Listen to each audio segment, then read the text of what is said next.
Hello, good morning class. कैसे हैं आप सब लोग, बताइए। कैसे हैं आप सब लोग बेटा? जो एस्से राइटिंग वाले बच्चे हैं उनके लिए बहुत बहुत शुभकामनाएं हैं, है ना। एस्से राइटिंग की कुछ अगर सच बताओ, तुम लोग जितने भी बच्चे मेरे साथ जुड़ो एस्से राइटिंग में, दिल से बताओ, दिल तोड़ के बताओ। थोड़ा बहुत भी तुमको मजा आया नहीं आएगा। हम लोगों ने ऐसे राइटिंग के जितने भी लेक्चर करे हैं, 14-15 लेक्चर मात्र करे हैं। 15 लेक्चर में आप थोड़ा सा इंट्रो लिखना सीख गए होगे, थोड़ी सी बातें करना सीख गए होगे, थोड़ा सा लिखने का दायरा सीख गए होगे, तो लिखना कैसे कैसे करना है ये सब कुछ सीखे होगे, या ना किसी को बताओ।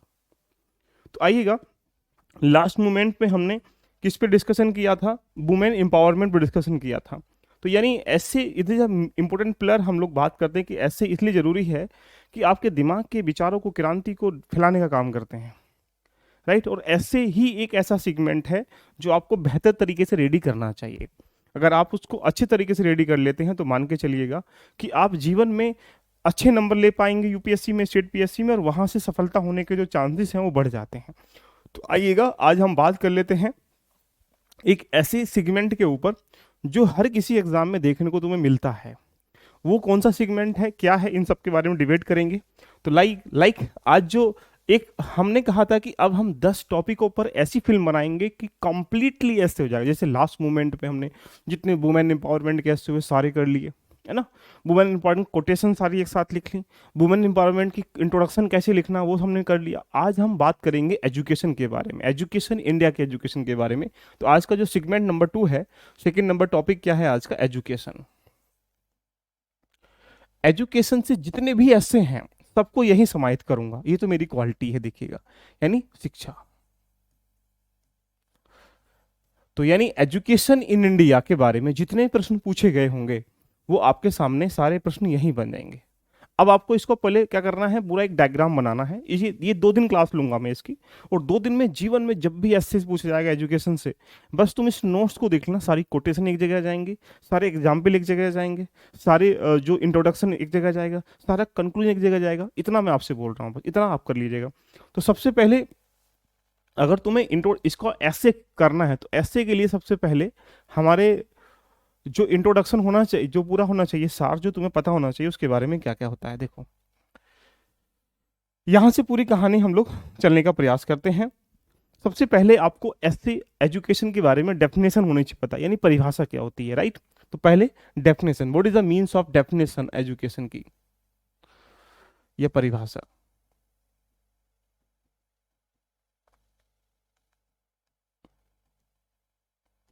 डेफिनेशन क्या है, राइट। इसका डेफिनेशन भी ये नहीं कि शिक्षा एक ऐसा माध्यम है जहां पढ़ा लिखा आदमी, ना ना ना, ऐसा काम नहीं करना कभी भी। डेफिनेशन समझ जाओगे तो हमारे पास उसमें भारत में शिक्षा का इतिहास कैसा है, हिस्टोरिकल बैकग्राउंड ऑफ एजुकेशन, तो यानी शिक्षा का इतिहास।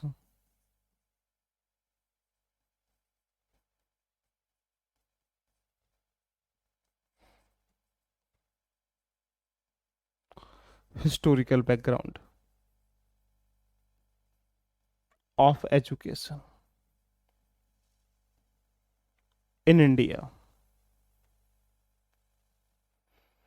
इससे क्या होगा, कभी अगर शिक्षा के इतिहास के बारे में पूछेगा तो यहां तक निकल के जाएंगे। फिर शिक्षा के विभिन्न विभिन्न जो स्तर हैं, जैसे डिफरेंट डिफरेंट लेवल है हमारे पास, प्राइमरी लेवल है, सेकेंडरी लेवल है, and different different third level है। तो यहाँ पे अगला पॉइंट क्या बनेगा, शिक्षा का स्तर।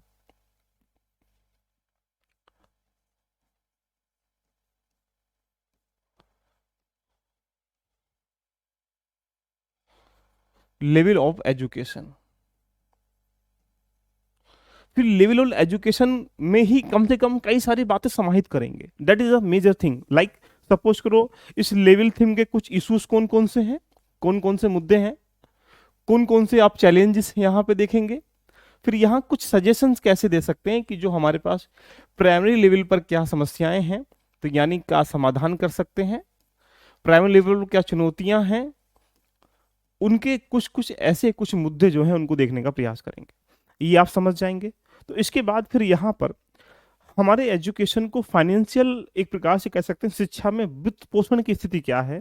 तो फाइनेंसिंग इन एजुकेशन की सिचुएशन, जैसे हम लोग नई नीति लेके आते हैं, पॉलिसी लेके आते हैं, मिड डे मील लेके आते हैं, डिफरेंट डिफरेंट एक्टिविटीज करते हैं। तो आई थिंक हम लोग कह सकते हैं फाइनेंसिंग इन एजुकेशन, शिक्षा में वित्त पोषण। शिक्षा में वित्त पोषण, मतलब इतना कुछ पता होना चाहिए ऐसे लिखने, शिक्षा में वित्त पोषण। एग्जाम में याद आ रहा है इस बार 2023 में ऐसे क्या पूछा गया था? शिक्षा वो नहीं है जो स्कूल में सिखाई जाती है, शिक्षा वो है जो स्कूल के बाद शेष रहती है। 2023 में यूपीएससी ऐसे पूछा है ना? याद आ रहा है? नहीं आ रहा है? बोलो कमेंट करके, आ रहा है याद या नहीं आ रहा है? तो शिक्षा को भी तोड़ दिया, लेकिन हम लिखेंगे यहीं से, ध्यान रखना, एक पॉइंट आपके सामने बनेगा। अब जो वित्त पोषण है, उस वित्त पोषण की क्या क्या सिक्योरिटी है यहाँ पे? एक प्रकार से financing in India education, in education, and उसके बाद चलते हैं तो यहाँ पे शिक्षा के बारे में आपको फिर ये जानने का प्रयास करना है कि जो शिक्षा है हमारे सामने, उसके कुछ सिक्योरिटी इश्यूज क्या हैं। यानी शिक्षा के लिए जो हमारे पास सुरक्षा संबंधी विषय क्या, बालिकाएं नहीं जा पाती हैं स्कूल में, बड़े लोग नहीं पढ़ते हैं, ये मान लेते हैं कि शादी होगी नौकरी लग गई बस पढ़ना खत्म, ये क्या है भारत में? भाई वहां का अमेरिका में जाओगे तो वहां लोग पढ़ते हैं, बुढ़े लोग भी। यहाँ के बुढ़े लोग तो बस बात करने में लगे रहते हैं, है ना? तो यानी हम ये कह सकते हैं कि शिक्षा की सुरक्षा की चुनौतियां क्या है। सुरक्षा की चुनौतियां, या सुरक्षा की चुनौतियां लिख सकते हैं, सुरक्षा के मुद्दे लिख सकते हैं।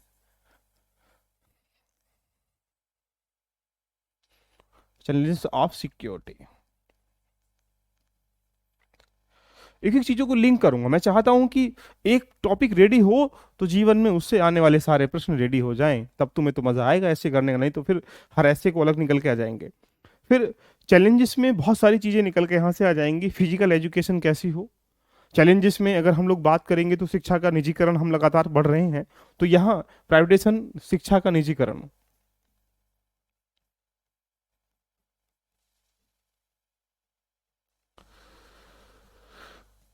निजीकरण, प्राइवेटाइजेशन ऑफ एजुकेशन। अब इसमें प्राइवेट और एजुकेशन में तो फिर डिफरेंट डिफरेंट बातें आपको देखनी पड़ेंगी। जैसे अब अगर हम प्राइवेटाइजेशन कर रहे हैं तो क्या क्या इश्यूज निकल के आ रहे हैं इसको लेते हुए, क्या इसके सामने चैलेंजेस वगैरह हैं, कैसे इसका समाधान कर सकते हैं। और इन सब के अलावा हम इंडिया में एजुकेशन को किस तरीके से, फिजिकल एजुकेशन, शिक्षा के जो टाइप हैं हम लोग, एजुकेशन के टाइप जो हैं, जैसे फिजिकल एजुकेशन, एग्रीकल्चर एजुकेशन, या फिर हेल्थ एजुकेशन, है ना, इन्वायरमेंटल एजुकेशन, तो शिक्षा का स्तर जो है, शिक्षा के प्रकार जो है, उनको कैसे प्रमोट करें। यहाँ तुम बहुत सारे एग्जाम्पल समझेंगे एक एक पॉइंट करके, है ना? फिजिकल एजुकेशन, एक आदमी के पास दिमाग है, बॉडी अनफिट है, कैसे बने डिप्टी एसपी, है ना? फिजिकल एजुकेशन, किसानों के पास खेती है लेकिन एग्रीकल्चर एजुकेशन नहीं है। अरे बाप रे! डॉक्टर के पास डिग्री है लेकिन हमारे पास यहाँ पर हेल्थ एजुकेशन नहीं है, लेकिन लोग जानते नहीं है। स्पोर्ट एजुकेशन की बात करते हैं, डिफरेंट डिफरेंट एक्टिविटीज की हम लोग, आदमी मानव है लेकिन मानवता की एजुकेशन उसके पास नहीं है ना? तो ऐसी एजुकेशन को हम यहाँ कवर करने का प्रयास करेंगे इसके सापेक्ष में। उसके बाद शिक्षा के हर किसी एंगल से हम लोग खेलेंगे। तो यहाँ वैल्यू बेस्ड एजुकेशन कैसे हम इंप्लीमेंट करें, तो यानी अगर वैल्यू बेस्ड एजुकेशन को हम लोग शिक्षा में एक प्रकार से इनोवेशंस कैसे करें, रिसर्च करें, शिक्षा को बढ़ावा कैसे दें, तो हम ये कह सकते हैं कि एंटरप्रेन्योरशिप की तरफ कन्वर्ट कैसे करें शिक्षा को, या इसके उच्च शिक्षा के मानक क्या क्या होने चाहिए, एजुकेशनल रेगुलेशन को चेंजिंग कैसे करें, कुछ ऐसी बेसिक प्रकार की हम लोग कह सकते हैं कि यहाँ पॉइंट बनेंगे। तो यानी वैल्यू बेस्ड एजुकेशन कैसी हो, वैल्यू बेस्ड एजुकेशन, मूल्य आधारित शिक्षा क्यों होनी चाहिए, कैसे होनी चाहिए। बेटा बाप को नहीं समझता, बाप बेटे को नहीं समझता, मूल्य आधारित शिक्षा कैसे हो, और इसकी कैसे हो, वाई, इसको क्यों होनी चाहिए, व्हेन कब होनी चाहिए, हाउ कैसे होनी चाहिए। तो यानी इन सब के बारे में डिबेट डिस्कशन करेंगे कि ऐसी एजुकेशन होनी चाहिए जो एक प्रकार से मानवीय एजुकेशन हो, है ना, सामाजिक एजुकेशन हो, आर्थिक एजुकेशन हो, इन सब के बारे में जानने का प्रयास करें।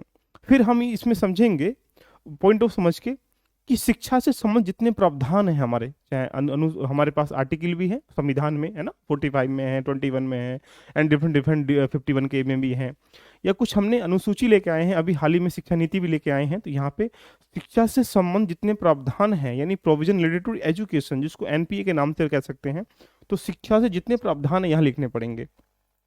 लिखो, शिक्षा से संबंधित प्रावधान,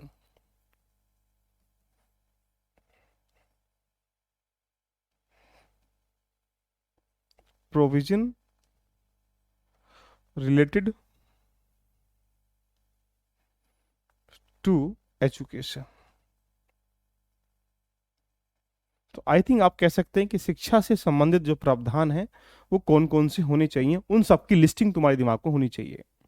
इसके बाद हमारे पास कुछ शिक्षा के उदाहरण एग्जाम्पल देकर समझाने का प्रयास करेंगे कि इंटरनेशनल एग्जाम्पल देंगे कि अमेरिका क्यों एजुकेशन में आगे बैठा है, चाइना क्यों डेवलप कर रहा है, जिससे हम कंपैरेटिव स्टडी कर सकते हैं एजुकेशन के सापेक्ष में। तो international example on the field of education, यानी कह सकते हैं शिक्षा के क्षेत्र में कुछ उदाहरण,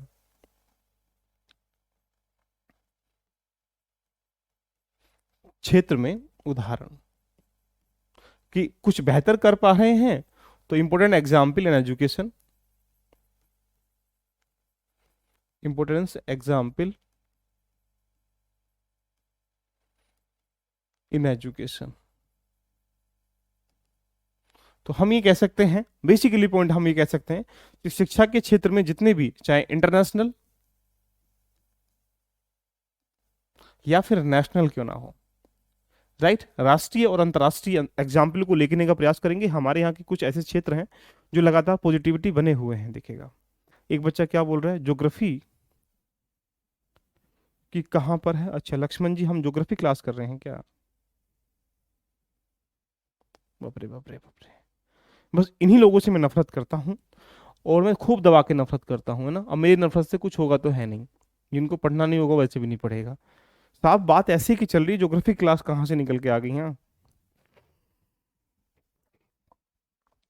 राइट।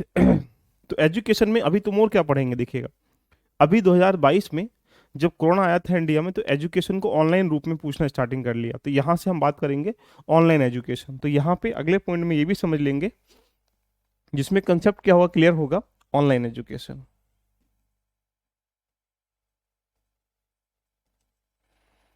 ऑनलाइन एजुकेशन यानी कह सकते हैं ऑनलाइन शिक्षा। अब ये ऑनलाइन शिक्षा है क्या, व्हाट, क्या इसके प्रॉफिट्स हैं, क्या इसके लॉस हैं, या इसके अलावा बाकी कुछ ऐसी अचीवमेंट जिसको हम लोग अभी यहाँ पर लेके चल सकते हैं। What is the disadvantage of online education and advantage of education, ये सब जब तुम जानोगे तो और भी एक आध अदर पॉइंट, कुछ फैक्ट वगैरह बचेगा, तो यहाँ वहाँ पे उसको हम लोग निकाल लेंगे। यानी इतना कुछ जानने के बाद एजुकेशन पर आने वाले सारे ऐसे को ऐसे कर पाओगे, ऐसे करके। तो यानी लास्ट में क्या बनेगा, बोलेंगे सर यहाँ पर कंक्लूजन बनेगा। क्या बनेगा, कंक्लूजन। लो जी, तो यानी ये रहे ऐसे की पूरी प्रक्रिया। अगर आप एजुकेशन पे एक बार इन सब तथ्यों को एक नोट डाउन कर लेते हैं, इतने सारे पॉइंटों को, तो यहाँ तक जो बनने वाले ऐसे हैं, मुझे ऐसा लगता है कि फिर एजुकेशन पे जितने ऐसे आज तक बने हूँ, लिखाता भी हूँ, लेकिन उसके बाद कभी भी तुम यहाँ हिम्मत नहीं हारोगे। आया कुछ पॉइंट? तो यानी इस तरीके से हम ऐसे को रेडी कर सकते हैं एक पॉइंट पर जाकर, कि सर ऐसे को किस प्रकार से हमें रेडी करना चाहिए। उसके पीछे की हम पूरी कहानी हम यहाँ पढ़ रहे हैं, जहां पर आप ये कह सकते हैं कि कैसे हो। अब कुछ ऐसे के बारे में जान लेते हैं कि किस प्रकार से यूपीएससी ने अभी ऐसे पूछे हैं, उसको लिखना कैसे चाहिए, ये सारी बातें हम लोग यहाँ पर करेंगे, राइट। तो देख रहे हो ना, एक ऐसे को कंप्लीटली सिनेरियो समझने के लिए मैंने ये कहा कि मैं आपको लगभग 10 ऐसे की फ्रेमिंग पूरी करा दूंगा। उसमें से 10 वो टॉपिक हैं, उसमें से आने वाले डिफरेंट डिफरेंट एरियाज में वो आप इजी फॉर्मेट में कर पाएंगे। इसीलिए मैंने पहले महिला एम्पावरमेंट को चुना, वहाँ की कोटेशन कराई, इंट्रो लिखाया, कंक्लूजन लिखाया, मेन पार्ट समझाया, और फिर तुमको नौछावर कर दिया। ऐसे ही हम इसको एजुकेशन को समझेंगे, जलवायु समझेंगे, कृषि समझेंगे, है ना। कुछ ऐसे ऐसे एरियाज जहाँ पर घूमने के लिए आते हैं। इस बार भी आपने प्रश्न देखा होगा, कृषि कृषि शिक्षा से आया था, याद है ना। शिक्षा वो नहीं है जो स्कूल में सिखाई जाती है, शिक्षा वो है जो स्कूल के बाद शेष रहती है ना। यही क्वेश्चन था, आइंस्टीन ने कहा था ये वर्ड, इसी वर्ड को व्याख्या करनी थी, राइट।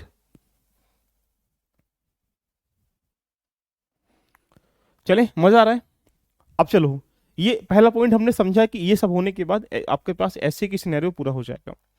सेकंड एंगल, हमें कुछ इंपॉर्टेंट ऐसे की फिल्म लिख लेते हैं, जहां पर लिखो सम ऐसे।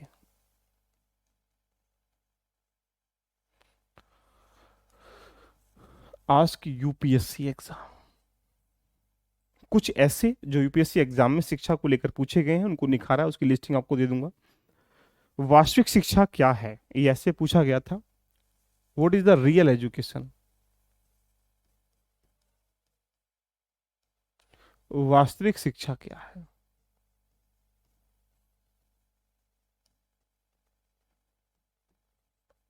लिखो, 2005 में ये ऐसे पूछा गया। लो जी, अब ये ऐसे आपकी झोली में अगर डाल दिया जाए और आपकी झोली खाली है तो कैसे भरोगे इसकी झोली को।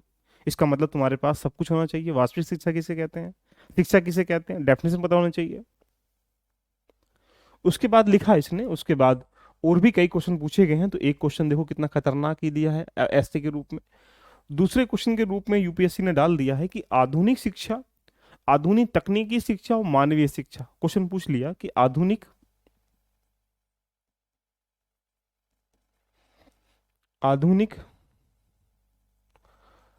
तकनीकी शिक्षा और मानवीय शिक्षा, यानी जो हमारे पास मॉडर्न टेक्नोलॉजी एजुकेशन है और एक ह्यूमन एजुकेशन है। बस इतना उसने लिखा और आपसे ये पूछ लिया कि इस पे ऐसे लिखना है, किस पे, आधुनिक तकनीकी शिक्षा और यहां से मानवीय शिक्षा पे। ये ऐसे पूछा गया है 2002 में। तो आप एक पॉइंट देख पा रहे होंगे कि यहाँ शिक्षा पे कैसे वो ऐसे इस बार पूछा गया है।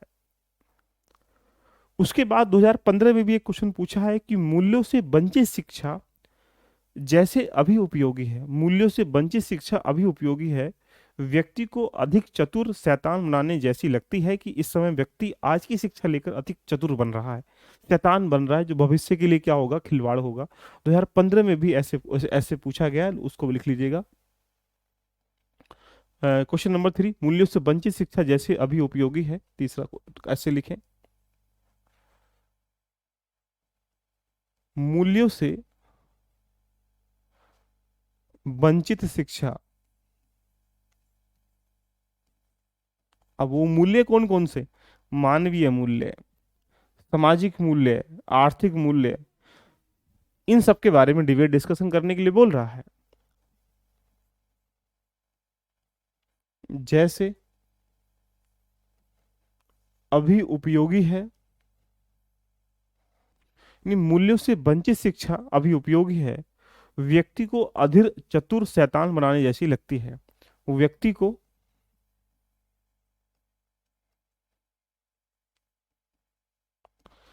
अधिक चतुर शैतान बनाने जैसी लगती है। 2015 में इस बात को उसने कह के अपनी वाणी को आगे बढ़ाया। इसका मतलब ऐसे एजुकेशन से पूछे जाते हैं, ये प्रमाण पत्र है, यूपीएससी पूछेगा।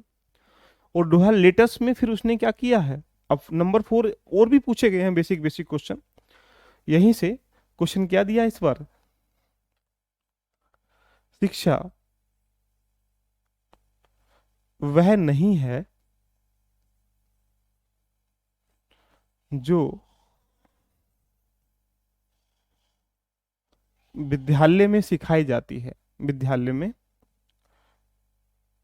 ये ऐसे लिख सकते हैं, इसको मैं कन्वर्ट कर रहा हूं।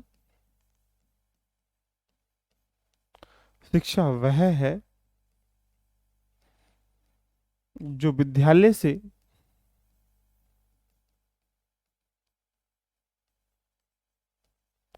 निकल जाने के बाद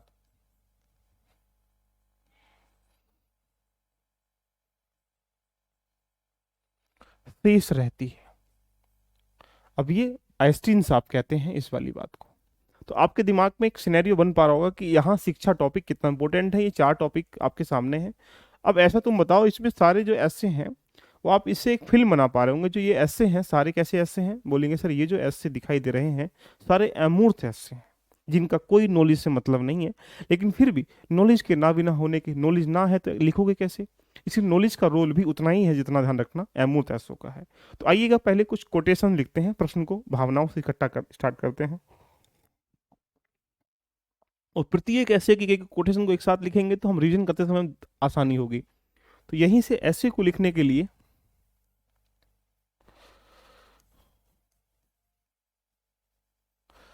हमें 3 एंगल से खेलना होता है।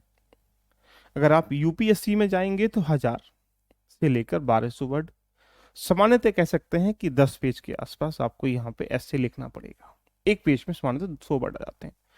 यूपीपीसीएस में आते हैं तो यूपीपीसीएस की तरफ अगर आप जाएंगे तो लगभग वहां पे 700 वर्डों के आसपास लिखना होता है, लगभग 7 पेज लिखने होते हैं। अगर आप आरओ में जाओगे तो वहां पर 600 वर्ड में लिखना है, सामान्यतः वहां पर आपके सामने 6 पेज दिए जाएंगे। That is the basic thing. 3 thing पे हमें काम करना होता है। एक तो इंट्रो वाले पार्ट पे, इंट्रो को हम प्रस्तावना के रूप में जानने का प्रयास करते हैं। ऐसे में इंट्रो लिखना बहुत जरूरी है। किसी जीएस के पार्ट में 1 2 3 4 5 जो 1 2 3 4 जो पेपर हैं वहां आप बिना इंट्रो के भी काम चला सकते हैं, लेकिन ऐसे में इंट्रो लिखना बहुत जरूरी है। दूसरा है इसका मेन पार्ट, मेन बॉडी। तो मेन बॉडी का मतलब जो ऐसे है उसकी थीम के अनुकूल सब चीजों को समाहित करना, ये इसका मेन पार्ट है। और लास्ट कंक्लूजन। कंक्लूजन मतलब वो पार्ट है जो जिसे निष्कर्ष कहते हैं, यानी एक प्रकार से कहा जाए कि भैया अब ऐसे को समाप्त कर रहे हैं। जैसे आपके घर पे मेहमान आए, मेहमान खाना खा लिया, चाय पी ली, उसके बाद कहते हैं साहब चलते हैं, लो भैया दक्षिणा। तो दक्षिणा क्या है? निष्कर्ष है कि अब ये जाने ही वाले हैं। इसका मतलब यहीं से हम कह सकते हैं कि अगर आप यहाँ पे 100% ऐसे की अगर भूमिका है तो इस 100% ऐसे में से लगभग 5 से लेकर 7% या फिर 8% या 9% इस अनुमान के आधार पर अपना एक प्रकार से इस प्रस्तावना को दे देंगे। इससे ये फील होता है कि एक पेज में कितने 100 वर्ड आते हैं, तो सामान्यतः 50 60 70 80 वर्ड से ऊपर आपका एस्से का इंट्रोडक्शन नहीं जाना चाहिए। एक लाइन में 4 से 5 पेज वर्ड आते हैं, तो यानी कह सकते हैं 4 से 5 लाइन में या फिर 7 से 8 लाइन में आपका इंट्रो बन जाना चाहिए। ये भी कहानी ऐसे ही है, लगभग 5 से लेकर 10% के आसपास आपके पास कंक्लूजन। तो ये 2 पार्ट जो है मिनिमम एस्पेक्ट में होंगे, उतना मजा आएगा। जो ये मेन पार्ट है ये आपका मैक्सिमम एरिया कवर करेगा, लाइक जितना भी आगे बचेगा 80 से लेकर 85% के आसपास जो एरिया बचेगा, that is the major thing. तो अब हम इसको भी पढ़ेंगे, इसको भी पढ़ेंगे, लेकिन ऐसे को अगर हम पहले किसी कहानी से, किसी कोटेशन से, किसी कविता से, किसी मुहावरे से, किसी शब्द से स्टार्ट भी कर लिया जाए तो थोड़ा सा मजा आता है। जैसे आप अगर एग्जाम्पल बेस पे कहीं जाते हैं तो फिर अगर मुस्कुरा के सलाम करेंगे, आदाब करेंगे, नमस्ते करेंगे तो मजा आ जाएगा, और गुस्से से राम राम जी अच्छा, तो मन मुग्ध हो जाएगा। तो ऐसे ही हमारा एक ही दायित्व है कि ऐसे के माध्यम से एग्जामिनर को अपनी तरफ आकर्षित करना कि बेटा देख मैंने ये लिखा है, तुम्हें नंबर देने पड़ेंगे, फिर दिखाओ बार बार करके। इसलिए उसे डिफरेंट डिफरेंट एस्पेक्ट में ऐसे को लिखना चाहिए। तो आइएगा पहले हम इस पे कोटेशन पे बात करते हैं, कुछ कोट्स पे बात करते हैं। अगर कोट्स आपको पता है शिक्षा के लिए तो आप यहाँ पर आराम से लिख सकते हैं। कोट्स तथ्य या कथन या एक प्रकार से कह सकते हैं मुहावरा। इंट्रो को लिखने से पहले कुछ विशेष बातों का ध्यान रखना बहुत जरूरी है। कोटेशन किसी की जगह का शिक्षा का ऐसे है तो किसी कोटेशन को जरूरी नहीं कि यहीं लिखा जाएगा, आप कहीं को भी उसको पेल सकते हैं। ऑप्शन हृदय को शिक्षित किए बिना मस्तिष्क को शिक्षित करना शिक्षा नहीं है। तो पहला कोटेशन क्या लिखिएगा? हृदय को शिक्षित किए बिना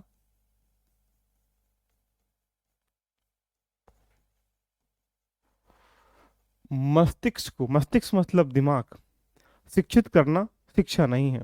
मस्तिष्क को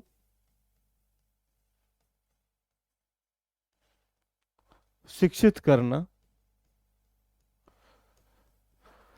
शिक्षा नहीं है। किसने कहा? अगर कुछ ये बात और लिख दोगे तो उसे लगेगा एग्जामिनर को कि तुम्हारे पूरी कहानी आपने पढ़ रखी है, आप तथ्यों के साथ चीजों को रिप्रेजेंट कर रहे हो। तो अगर आपका हृदय में शिक्षित नहीं है, हृदय आपका पवित्र नहीं है, तो आपका मस्तिष्क में कितना ज्ञान है वो बेकार है, ऐसा कहा जाता है। ये अरस्तु इस बात को कहते हैं। तो ये अच्छी बात इन्होंने कही है कि यदि हृदय आपका शिक्षित है तो मस्तिष्क शिक्षित हुआ है तो वो बेनिफिट है, और यदि आपका हृदय शिक्षित नहीं है, इस बात से भी कह सकते हैं।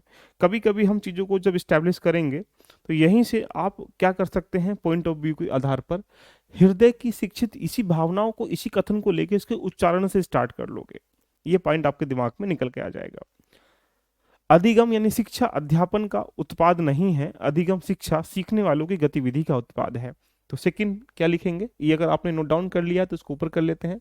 अगला कोटेशन लिखने का प्रयास करें कि शिक्षा अध्यापन का उत्पाद नहीं है। शिक्षा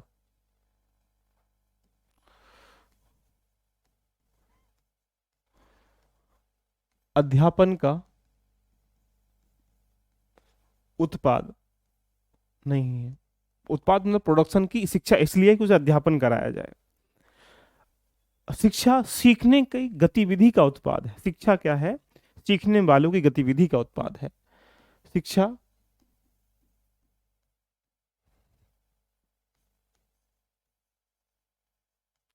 सीखने वालों या सीखने वालों की गतिविधि का उत्पाद है। यानी आप ये कह सकते हैं कि शिक्षा एक ऐसा माध्यम है जो जन्म से लेकर मरण तक हमें सीखना होता है। ये नहीं कि अध्यापन के माध्यम सिखाए जाएंगे, इसमें तुम्हारे जीवन में स्वास्थ्य समस्या आएंगे तो सिखा देंगे, या फिर कुछ अन्य मुसीबतें आएंगी वो सिखा देंगे। तो इसलिए इन्होंने, जॉन होल्ट नाम के दार्शनिक हुए हैं, इन्होंने इस बात को जहाँ कहा है कि शिक्षा एक प्रकार से कह सकते हैं कि उत्पाद जो है, शिक्षा अध्यापन का उत्पाद नहीं है, शिक्षा सीखने का उत्पाद है। और ये आपके दिमाग में होना भी चाहिए। उसके बाद अगला कोटेशन भी दिमाग में, ऐसे ऐसे कोटेशन, अगर तुम अच्छे, आप में से कोई व्यक्ति दार्शनिक अच्छा बन जाएगा तो क्या करेगा, वही कोई बात कह देगा, वही उसकी कोटेशन बन जाएगी। अभी हम सब अच्छे लोग बने ही नहीं है, हमारी कोटेशन बनती ही नहीं है, हम कितनी अच्छी बात कर लें। लेकिन जिस दिन तुम अच्छे लोग बन जाओगे, तुम्हारे लोग लोग जानेंगे, तुम्हें पहचानेंगे। जैसे महात्मा गांधी, करो मरो, अरे हम तो रोज करो मरते हैं, रोज पढ़ाई करते हैं, हमारा नाम तो कुछ नहीं, कहीं नहीं आता। क्यों नहीं आता? क्योंकि तुम अभी हाईलाइट नहीं हुए। जिस दिन हो जाएंगे तो उस दिन तुम्हारी कोटेशन भी क्या बन जाएंगे, मुहावरे बन जाएंगे, है ना। तो यहीं से शिक्षा या सच्ची शिक्षा का लक्ष्य चरित्र के साथ साथ बुद्धिमत्ता का विकास करना है। तो यहाँ लिखे, सच्ची शिक्षा का लक्ष्य, सच्ची शिक्षा का लक्ष्य चरित्र के साथ बुद्धिमत्ता, बुद्धिमत्ता का विकास करना है। जो अच्छी शिक्षा होगी वो चरित्र का, करेक्टर का भी आपका विकास करेगी, और आपके पास जो बुद्धिमत्ता है, जो आपके पास बुद्धि है, विवेक है, उसका भी विकास करेगी। ये मार्टिन लूथर किंग कहते हैं इस बात को, मार्टिन लूथर किंग इस बात को रिप्रेजेंट करते हैं। ये आप दिमाग में रखने का प्रयास करें।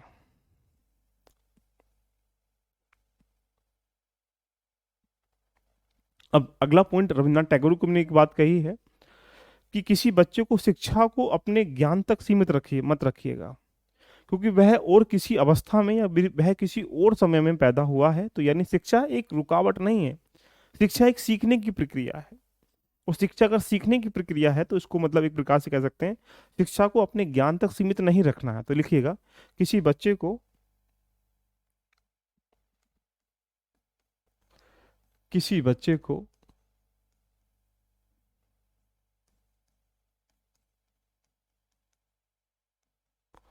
शिक्षा को अपने ज्ञान तक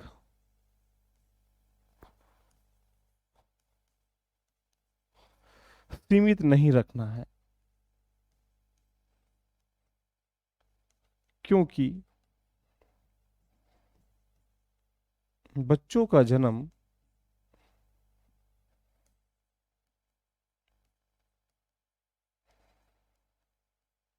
अलग अलग समय में होता है।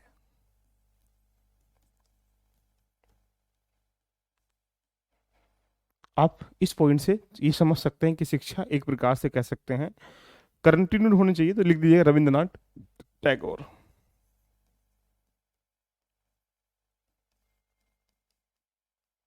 इन्होंने गीतांजलि भी लिखी है, काफी अच्छी एक प्रकार से दार्शनिक चीजें हैं, ये आपके दिमाग में हो जानी चाहिए।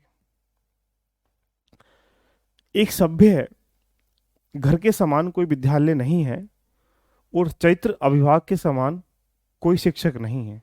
अगर एक घर अगर सभ्य है तो उससे ज्यादा कोई विद्यालय आज तक बड़ा नहीं हुआ, और यदि एक अभिभावक क्या है, एक प्रकार से कह सकते हैं अभिभावक जो है यहाँ पर चरित्रहीन, चरित्रवान है, तो इसका मतलब उससे बड़ा कोई ध्यान रखना शिक्षक नहीं है, ये महात्मा गांधी कहते हैं। तो लिख लीजिएगा।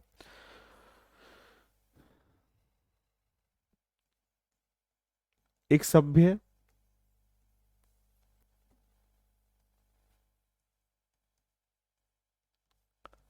परिवार से बड़ा विद्यालय नहीं, और चरित्र अभिभावक से, पेरेंट्स से, चरित्र अभिभावक से बड़ा कोई शिक्षक नहीं।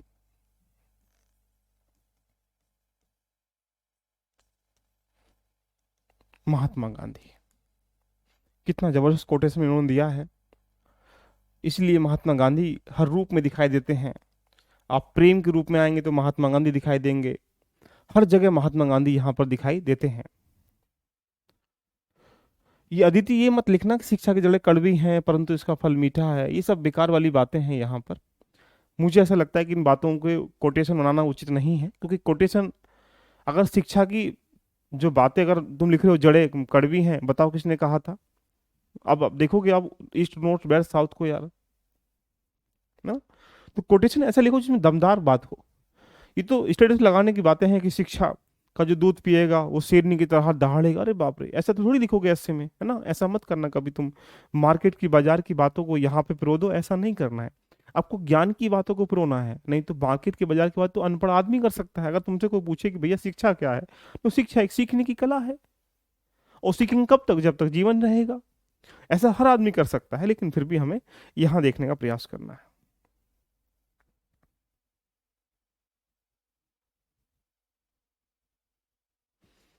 ठीक है, तो एक और लिखें फिर आगे चलते हैं। तो इस तरीके से कुछ कोटेशन आपके दिमाग में हमेशा होनी चाहिए अगर शिक्षा की बातें उसमें की गई हैं तो। इससे क्या होगा कि आप चीज़ों को थोड़ा सा एनालाइज करते हुए चलने का प्रयास करेंगे, जिससे आप पे पूरी कहानी बनती हुई चली जाएगी। राइट? तो लिखिए, मैंने स्कूली शिक्षा को कभी भी अपनी शिक्षा में हस्तक्षेप नहीं करने दिया, ये मार्क ट्वेन नाम के दार्शनिक उन्होंने कहा था। लिख लीजिएगा कि मैंने कभी भी स्कूली शिक्षा को अपनी शिक्षा में, यानी अपनी शिक्षा अलग है, स्कूली शिक्षा अलग है, इस अपनी शिक्षा में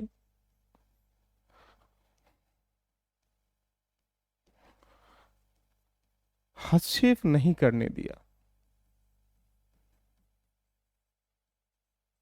करने दिया।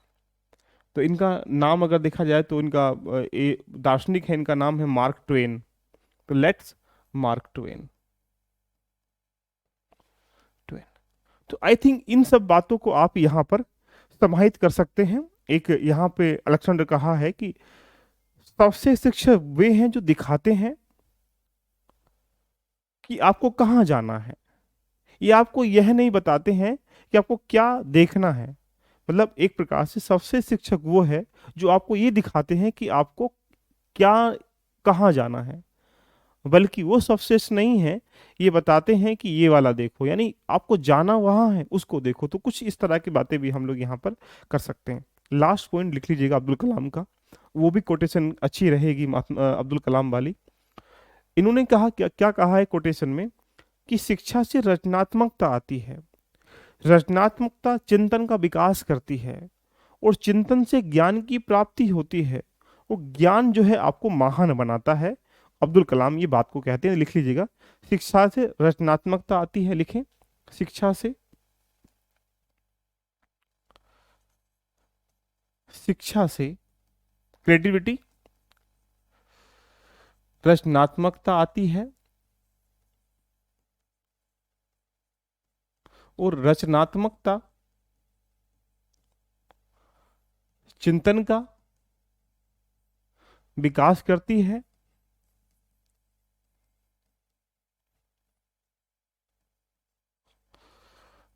और चिंतन के विकास करने से क्या होता है, चिंतन आपको ज्ञान प्राप्त कराता है। तो चिंतन, और चिंतन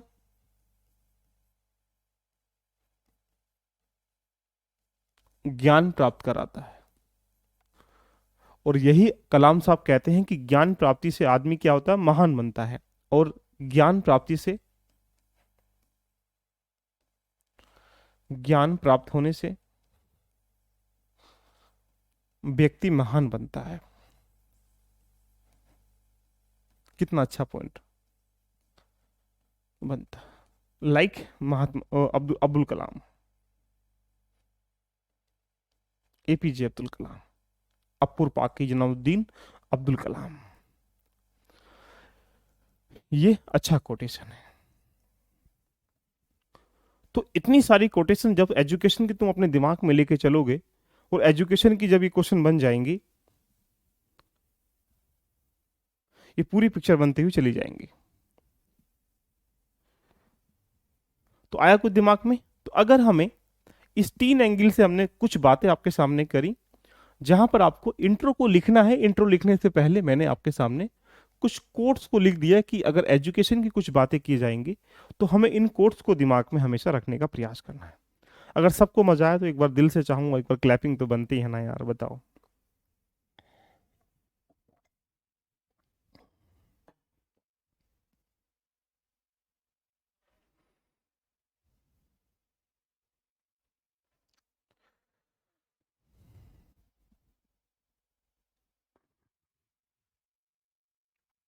बताओ।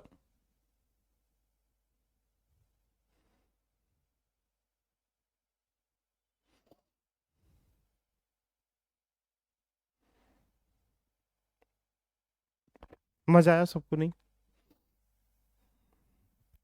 कुछ लोग एक बार क्लैपिंग तो कर दीजिएगा सर। वाकई में अब ऐसे ना हमारी नसों में ना अब थोड़ा सा प्रवाह करने लगा है कि ऐसे की जो पिक्चर है, अब तुम उस प्रवाह से खेलने लगे हो बेटा, कि सब वाकई में अब ऐसे ऐसे लिखा जाता है। हाँ, ऐसे लिखा जाता है।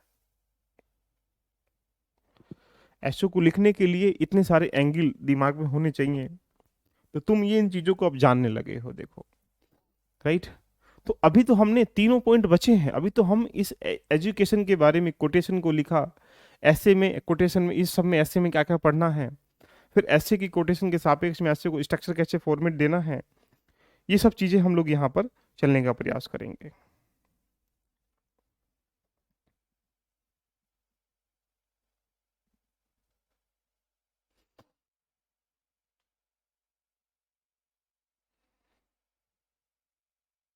राइट। कुछ बन रहा है पिक्चर? अब कोई भी क्वेश्चन पूछेगा, आप शिक्षा को अब स्टार्टिंग कर दोगे, कोटेशन से स्टार्ट करोगे। अब कुछ कहानी, कुछ कविताएं जो भी तुम्हारे हैं आसपास गुजरती हैं, कोई एग्जाम्पल पे स्टार्ट कर।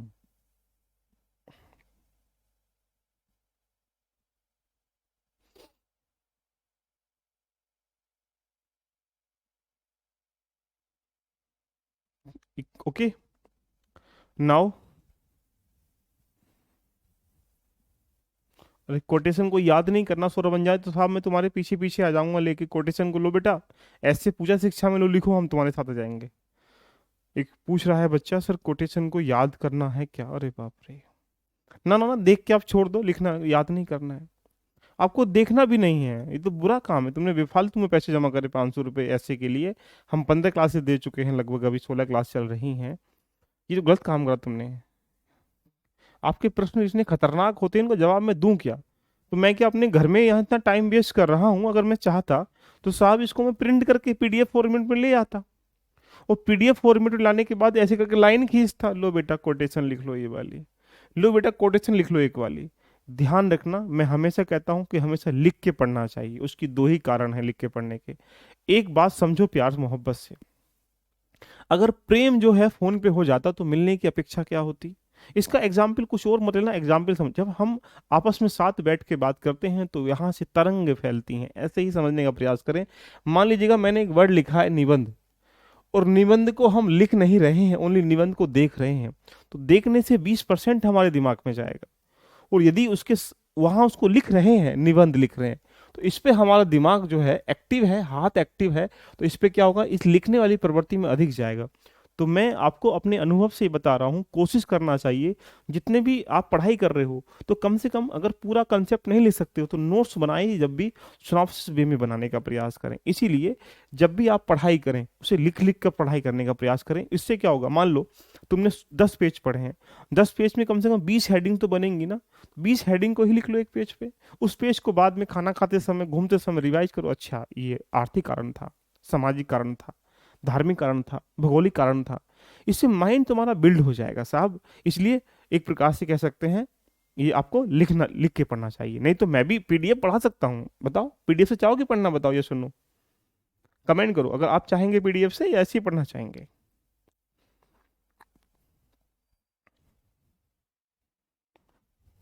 बताओ पढ़ाएं पीडीएफ से, बताओ ना तुम सब लोग, तैमूर राजपूत, अरे वाह, सुमन कुमारी, बाकी जितने भी लोग।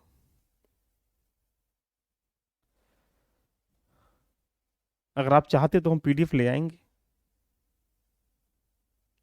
ना तुमको चलेगा पता ना हमको चलेगा, हम क्या पढ़ा रहे हैं ना तुमको चलेगा कहाँ पढ़ा रहे हैं। रह जाओगे गलियों में ढूंढते हुए सितारों की गलियों को, है ना, वो कोई बादशाह तुम्हारी बेगम और बादशाह को लेके चला जाएगा। इसको उल्टा मत लो, सपनों को बोल रहा हूँ बादशाह में, है ना। तो आइएगा, अब ये कोटेशन को हमने कर लिया, अब इंट्रो के बारे में बात करते हैं। अब इंट्रो में तुम क्या लिखोगे, शिक्षा की जहां भी बात की जाएगी, शिक्षा की आपको डेफिनेशन देनी है ना। क्या लिखना पड़ेगा, अगर शिक्षा की जब बात की जाएगी तो शिक्षा की आपको डेफिनेशन देना पड़ेगा। तो पहला एंगल क्या बनेगा, डेफिनेशन, ये इंट्रो वाला पार्ट बनेगा। यहां से कहानी क्या हो जाएगी, ये पूरी मेन पार्ट वाली कहानी हो जाएगी। तो यहां से डेफिनेशन का पार्ट समझ सकते हैं, और फिर किसका, हम कंक्लूजन का, और बीच में जो मटेरियल है सबको यहाँ समाहित कर देंगे। तो आइएगा बात करते हैं डेफिनेशन के बारे में। डेफिनेशन, इतना टाइम मैं सच बता रहा हूँ, इतना टाइम आपको डेफिनेशन मतलब परिभाषा, इतना इस तरीके से ऐसे तुम देख लो, सर्च करके यूट्यूब पे सर्च करना, ऐसे कैसे लिखाया जाता है, ऐसे कैसे समझाया जाता है, सर्च करना और सब जगह ढूंढना। जो बड़े बड़े टीचर ब्रिलियंट हो ना, उनके पास भी जाना ऐसे लिखने की कला को सीखने के लिए, और फिर हमारी गलियों में जाना। मैं ये नहीं कर रहा हूँ, अपनी बड़ाई नहीं कर रहा हूँ, मैं अपने अनुभव का एक आपके सामने रिप्रेजेंट कर रहा हूँ। हाँ, जो कुछ है वो बेस्ट है, उसके सापेक्ष में उससे कोई तुलना नहीं कर सकते आप। ऐसे को कभी भी डायग्राम में लिखने से बचना चाहिए, पैराग्राफ में लिखना चाहिए, ध्यान रखिएगा। लेकिन फिर भी मैं आपको थोड़ा सा हिंट दे रहा हूँ कि ऐसे को लिखना कैसे चाहिए। अगर शिक्षा की उत्पत्ति तो लैटिन शब्द हुए हैं जिसको एडुकेयर और एक प्रकार से कह सकते हैं एडुसेयर से हुई है, यानी दो शिक्षा की उत्पत्ति। शिक्षा जो वर्ड है, एजुकेशन, एजुकेशन जो वर्ड है ये एडुकेयर और EDUCER, तो एडु केयर, CARE से मिलकर हुई है। आमतौर पर दोनों का अर्थ अगर देखा जाए तो एक प्रकार से एडुकेयर का मतलब होता है प्रशिक्षित करना, यानी ट्रेनिंग देना या सांचे में ढालना, एक प्रकार से कह सकते हैं उसको तालीम देना। अगर संस्कृत वर्ड में जाएंगे तो इसका मतलब क्या होता है, प्रशिक्षित, प्रशिक्षित यानी ढालना, ढालना, या ना, यानी ढालना मतलब ट्रेनिंग देना। अब ट्रेनिंग ये तो है नहीं कि कैसे दोगे, ट्रेनिंग पढ़ा के ही दोगे, तो एजुकेशन हमें पढ़ के आती है। और यहां पर होता है एडुसियर, इसका तात्पर्य होता है निर्देशित करना, निर्देशित करना, इट मीन्स मतलब डायरेक्टेड या डायरेक्शन देना। तो यानी जब हम किसी भी व्यक्ति को शिक्षित करने के लिए उसे डायरेक्शन देते हैं, ऐसी अवस्था को हम लोग शिक्षा कहते हैं। तो यानी कह सकते हैं आमतौर पर, या सिंपलेस्ट फॉर्म में कि लिखेंगे उसमें पैराग्राफ में कि शिक्षा की उत्पत्ति दो लैटिन वर्ड एडुकेयर और एडुसेयर से हुई है, जिनका अर्थ जो है प्रशिक्षित करना एवं निर्देशित करना है। इतनी बात तुम समझ जाओगे तो समझ जाएगा कि यहाँ से एक प्रकार से व्यक्ति के विकास के लिए यहाँ पर ट्रेनिंग भी जरूरी है और व्यक्ति के विकास के लिए डायरेक्शन देना भी जरूरी है। अगर दोनों चीजें व्यस्त नहीं है तो मान के चले शिक्षा नहीं आएगी। तो अब तुमको ये ऐसे नहीं समझाना है, अगर आप जीएस में होते इसको लिख पाते, बट यहाँ क्या करना है आपको साहब, इसमें जो करना है आपको ये चीज बोल रही है कि साहब जो हमारे पास की शिक्षा की उत्पत्ति लेटिन शब्द, ये कह सकते हैं शिक्षा के तो लेटिन शब्दों से मिलकर हुई है, जिसमें एडुकेयर जिसका अर्थ होता है प्रशिक्षित करना, और एक होता है एडुसियर जिसका अर्थ होता है निर्देशित करना। इसे पैराग्राफ में लिखोगे। पैराग्राफ में कैसे लिखोगे मैं लिख के भी तुम्हें दिखाता हूं, जहां से तुम्हारे दिमाग में थोड़ी सी बल्ले बल्ले हो जाएगी। उसके बाद तुम डांस करना स्टार्ट करोगे ना। लो जी, ये रहा, यहां से ये वाला लिखेंगे। पहली लाइन में शिक्षा की उत्पत्ति दो लेटिन, अब देखो दो, कभी कभी गलती हम क्या करेंगे, ये वर्ड ध्यान रखना, दो को मैंने ऐसे लिखा मैं एकदम रुक गया, लेकिन दो को भी दो ऐसे लिखना है। दो लैटिन शब्द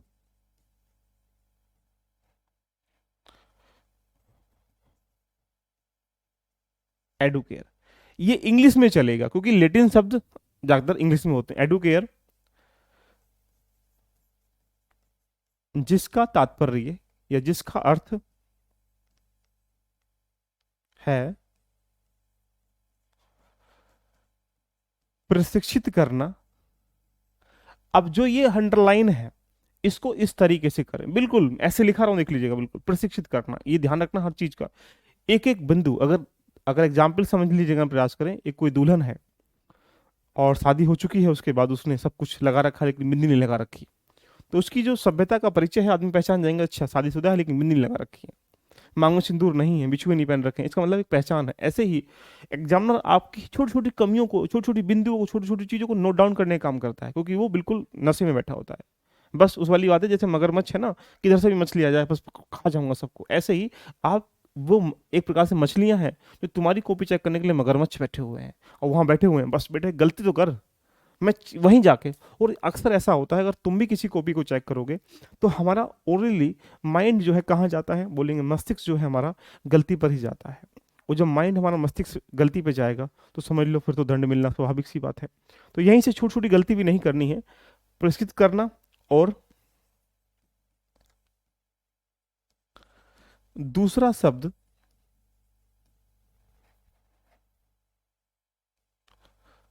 एडुसेयर जिसका अर्थ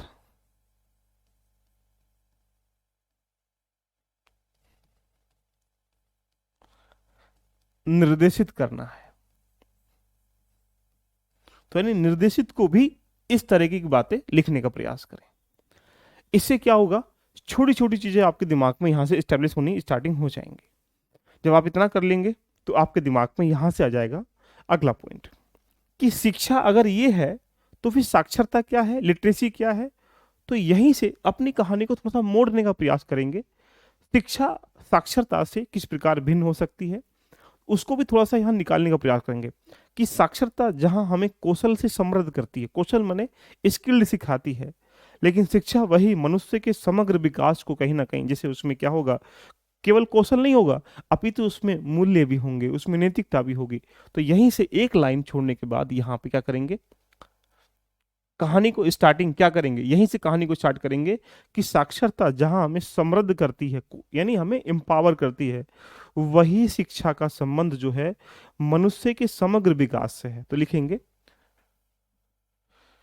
साक्षरता हमें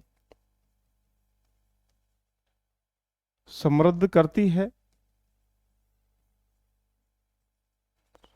वही शिक्षा का तात्पर्य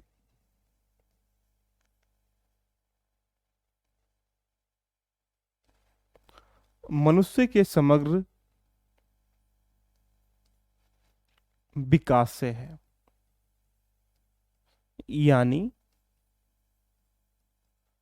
नैतिक मूल्य, अब नैतिक मूल्य मानवीय मूल्य, मानवीय मूल्य से है। आपने शिक्षा की डेफिनेशन को इस तरीके से पढ़ने का प्रयास करा जहां पर आपके दिमाग में पॉइंट बन गया कि शिक्षा हमें एक प्रकार से कौशल तो देती है नहीं है, लेकिन कौशल के साथ साथ हमें नैतिक मूल्य, मानवीय मूल्य, सामाजिक मूल्य से अवगत कराती है। तो इसमें थोड़ा सा अगर कुछ किसी के शब्द भी लिख दोगे तो मजा आ जाएगा, लिख देंगे जैसा कि रविन्द्रनाथ दार्शनिक, या जैसा कि एक प्रकार कह सकते हैं जैसा महान दार्शनिक, या जैसे महान दार्शनिक, जैसा कि महान दार्शनिक रविंद्रनाथ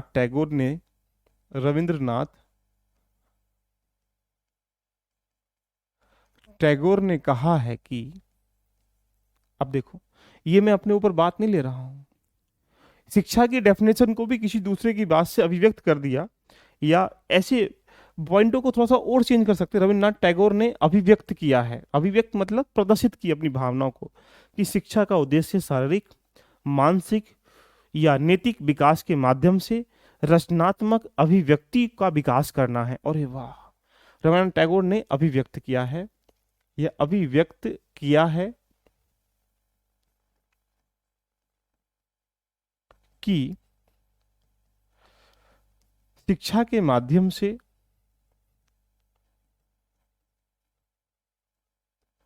व्यक्ति के रचनात्मक,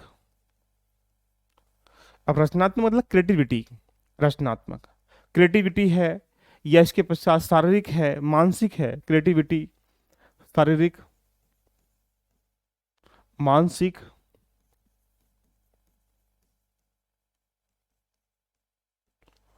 सौहार्दपूर्ण, जो क्रिएटिविटी कल्चरल हमारे पास कुछ ऐसी चीजें सौहार्दपूर्ण, और नैतिक विकास के माध्यम से, यानी सौहार्दपूर्ण एवं नैतिक विकास के माध्यम से, ये सब क्या है, नैतिक विकास के माध्यम से स्व अभिव्यक्ति का, यानी आदमी अपने एक्सप्रेशन को फील कर सके, तो यानी नैतिक विकास के माध्यम से रचनात्मक स्व अभिव्यक्ति का विकास करना है, विकास करना है। साहब दिल तोड़ दिया इस पूरी लाइन ने मेरा तो भाई साहब।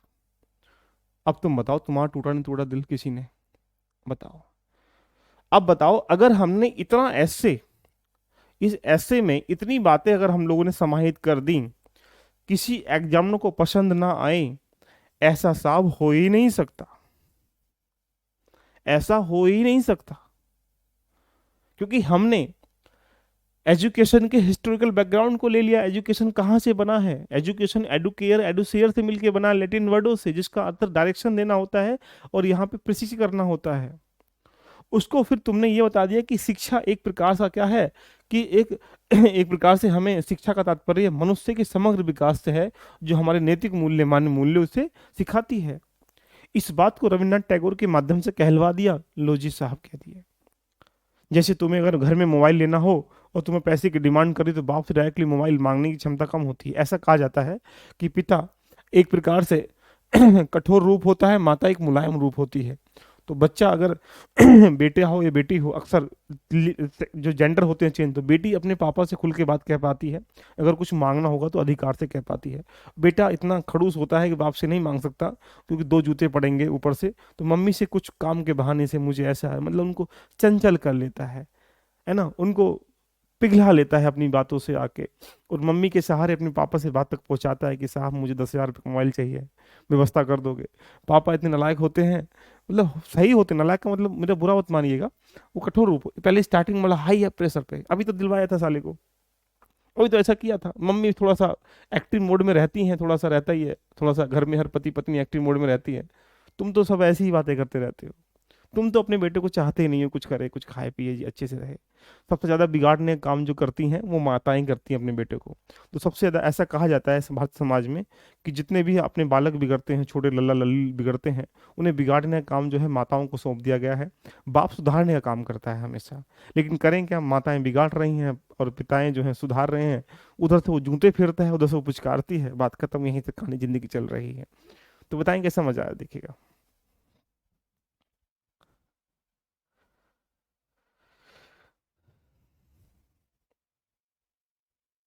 इंटरेस्ट आया। तो इस तरीके से इस पूरे, कोई भी एजुकेशन की अगर बात की जाएगी, तो मुझे लगता है कि एजुकेशन की बात में अब दम आ जाएगा कि सर वाकई में आज तो सर मज़ा आ गया। तो हमने कोटेशन को कमांड कर लिया, हमने इंट्रो को कमांड कर लिया। इंट्रो को इस आधार पर तुम एक दो पॉइंट और भी लिख सकते हो अलग तरीके से कि साक्षरता अधिकांश औपचारिक शिक्षा पर ही कहीं ना कहीं सीमित होती है, बल्कि शिक्षा शिक्षा में ना केवल औपचारिक शिक्षा होता है, जबकि वहां पर एक प्रकार माता पिता परिवार सब लोग समाहित होते हैं। That is the means of education. तो शिक्षित में और शिक्षा में बड़ा अंतर है। शिक्षा वो है जो हमने डिग्री हासिल कर ली, और शिक्षा वो है हम जीवन में सीखना चाहते हैं। राइट? कुछ मजा आया? हाँ, विनोद कह रहे हैं मैं नहीं बिगड़ा हूँ। भाई साहब तुम तो सबसे अधिक बिगड़े हुए हो, देखिएगा। इस संसार में जो कहते हैं ना मैं बहुत सुधरा हुआ हूँ, उससे ज्यादा बिगड़ा इस संसार में कोई है ही नहीं, देखिएगा। कोई कह रहा है कि सर मैं तो बहुत पढ़ाई करता हूँ, इसका मतलब वो पढ़ाई नहीं करता है। जो कहते हैं वो करते नहीं है, जो करते हैं वो कहते नहीं है। ध्यान रखिएगा इस चीज को। कोई कह रहे साहब हमारे जीवन में कोई प्रेमिका ही नहीं बनी, साला सबसे बड़ा हरामी आदमी वही निकलेगा, ध्यान रखिएगा, है ना। तो चले आज की चर्चा को हम लोग ऑफ करते हैं। मुझे लगता है आपको मजा आया होगा। 1 घंटे क्लास में आपको फील नहीं हुआ होगा कि क्लास क्या ऐसे की चल रही है या कहानी चल रही है, रामायण चल रही है। बट हमने एजुकेशन के पॉइंट को, कोटेशन को लिखा, पूरा सिनेरियो समझा क्या क्या होता है, लास्ट ईयर में कितने ऐसे आए वो लिखे, ऊपर से हमने ऐसे की इंट्रोडक्शन को कमांड कर लिया। कल की क्लास में हम यहाँ मेन पार्ट पर कंक्लूजन रेडी कर लेंगे। फिर जीवन में कभी भी तुम्हारी छाया में अगर ऐसे का कोई क्वेश्चन आता है तो फिर आपको मजा आ जाएगा। अगर दिल खुश हो गया तो एक बार दिल से कमेंट कर दीजिएगा सर वाकई में।